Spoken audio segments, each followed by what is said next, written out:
Hi అండి. ఈరోజు ఒక స్పెషల్ తయారు చేస్తాను. ఈరోజు ఏంటంటే నిమ్మకాయ వాటర్ మనం యూజ్ చేస్తాం. ఆ నిమ్మకాయ వాటర్లో ఇది బాదం జిగురు అన్నమాట. బాదం జిగురు అన్నది మనకి చలవ చేస్తుంది, చాలా రకాలుగా కూడా పనిచేస్తుంది మనకి.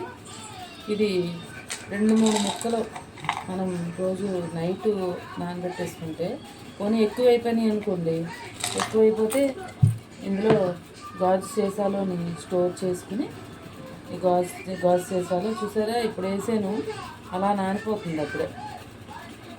ఈ బాదం జిగురు మార్కెట్లో దొరుకుతాయండి, డ్రై ఫ్రూట్స్ షాప్లో. Kilo 500 rupees, 500 rupees. 500 రూపీస్ అనేది మనం ఆలోచించకూడదు. ప్రతిదీ కూడా యూజ్ చేస్తే దానివల్ల బెనిఫిట్స్ అన్నాయి మనకు కనబడతాయి. ఇగో ఆల్రెడీ నేను నిమ్మకాయ వాటర్ అయితే కలిపాను.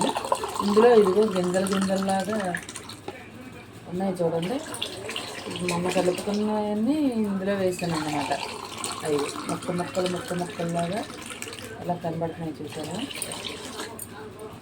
ఇందులో పటిక బెల్లం కూడా వేసుకుని యూజ్ చేస్తే ఇంకా కలవండి, సూపర్ టేస్ట్గా ఉంటుంది. ఇది దేంట్లో అంటే మజ్జిగలో కలుపుకోవచ్చు. ఈ బాదం జిగురుని మజ్జిగలో కలుపుకోవచ్చు, నిమ్మకాయ నీళ్ళలో కలుపుకోవచ్చు.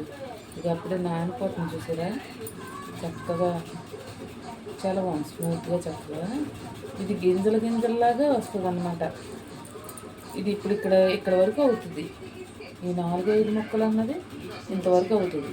చాలా సూపర్ అన్నమాట. మనం యూజ్ చేస్తే చాలా మంచిది.